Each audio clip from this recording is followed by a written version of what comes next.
আসসালামু আলাইকুম।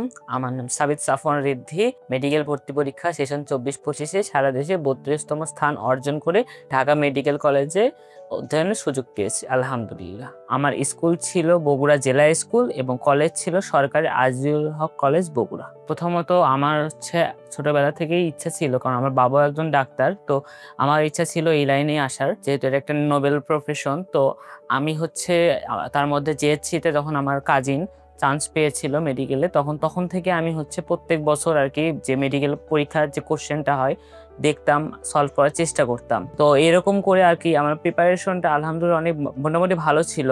তো আমি মোটামুটি হাই এক্সপেকটেশন নিয়েই গিয়েছিলাম পরীক্ষা হলে। তো পরীক্ষা দিয়ে এসে যখন আমি উত্তর মিলাই, তখন দেখি যে আমার মোটামুটি 91.5 এরকম মার্ক হয়। তো আমি এখন ভাবি যে আল্লাহ না করুক, যদি কোনো খারাপ কিছু না হয় তাহলে ইনশাল্লাহ ঢাকা মেডিকেল কলেজে আসবে। তো পরবর্তীতে যখন রেজাল্ট হইলো তখন দেখেছিলাম যে আলহামদুলিল্লাহ 32তম হয়েছি। তো অনেক খুশি হয়েছে। পরে আজ সাথে সাথে আম্মুকে জানিয়েছিলাম। তো আম্মু, আমার বাবা আবার ওটিতে ছিল, তো আম্মু যে বাবাকে জানিয়েছে ফোন করে। আমার বাবা K52, আমি K82।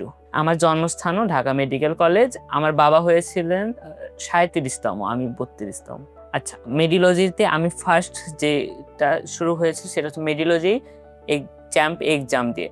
তো ওই এক্সামের দিয়ে আমি মানে আমার মুভি দেখার একটা ডেট ছিল। তো আমি আমার ফ্যামিলির সাথে মুভি দেখতে গিয়েছিলাম, বাট ওই সময় দেখি যে আমার মানে ওই এক্সামটা, তো এখন এক্সামের টাইম তো ফিক্সড করা। তো আমি মুভি থিয়েটারে বসেই আর কি এক্সামটা দিয়েছিলাম। তো এক্সামটা একটু তুলনামূলক খারাপই হয়েছিল, বাট তারপর থেকে আমি যতগুলো এক্সাম দিয়েছি মোটামুটি আলহামদুলিল্লাহ 100-র মধ্যে ছিলাম। তো ওখান থেকে আর কি মেডিলজির সাথে আমার পরিচিত হয় এবং যাত্রা শুরু। আমি মেডিলজির 4.2 ব্যাচে ছিলাম। আমি যেহেতু আমাদের শর্ট সিলেবাস ছিল, তো শর্ট সিলেবাসের বাইরে যখন ফুল সিলেবাস তো পড়তে হইতো, তখন আমি ইউটিউবে হাফিজ ভাইয়ের ক্লাসগুলো করেছিলাম। তো ক্লাসগুলো অনেক ইফেক্টিভ ছিল।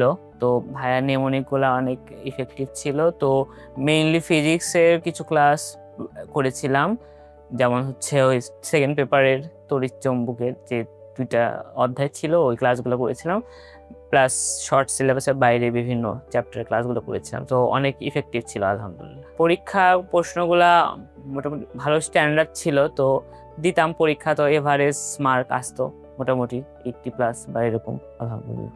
মেডিলজিতে আমার সিক্রেট সাজেশন ম্যাটেরিয়ালটা কালেক্ট করেছিলাম, তো ওটা অনেক হেল্পফুল ছিল। ওখানে যে এক্সট্রা রাইটার বই থেকে বিভিন্ন গুরুত্বপূর্ণ ইনফোগুলো একসাথে করে দেওয়া ছিল, যেটা অনেক কাজে লেগেছে। আর তাছাড়াও আমার কাছে জিকোলজি এবং প্র্যাকটিস বুকটাও ছিল। আমার মেইনলি আমি যে মেডিলজি চ্যাম্প এক্সামগুলো হইতো, তো ওই এক্সামগুলো অনেক কম্পিটিটিভ ছিল এবং ওই এক্সাম দেওয়ার মাধ্যমে আমি আমার মানে সারা দেশের মধ্যে অনেকেই পরীক্ষা দিল, তো সারা দেশের মধ্যে নিজের র্যাঙ্কিং বা অবস্থানটা কোথায় সেটা জানতে পারতাম। আর তাছাড়া দেখা যেত যে পরীক্ষার প্রশ্নগুলো অনেক স্ট্যান্ডার্ড হইতো এবং টাইমটা অনেক লিমিটেড ছিল। তো যখন সলভ দেখতাম, তখন দেখতাম যে এই প্রশ্নটা পারার কথা ছিল, কিন্তু মানে একটুর জন্য আর কি ওই বইয়ে একদম গভীর থেকে কোশ্চেনগুলো হইতো। তো ওটা অনেক ইফেক্টিভ ছিল। যেহেতু আমার বাবা একজন ডাক্তার, তো আমি ছোটবেলা থেকেই দেখে আসতেছি যে ডাক্তারি লাইফে আসলে অনেক পড়াশোনা, মানে একদম চিল করার টাইম নাই বললেই চলে। তাও এখানে মানুষদের সেবা করা যায় এবং মানুষদের থেকে সরাসরি দোয়া পাওয়া যায়। তো এই জন্য আমি প্রফেশনটাকে বেছে নেওয়া। তো মোটামুটি আলহামদুলিল্লাহ ভালো খারাপ মিলে আলহামদুলিল্লাহ ভালো যাচ্ছে।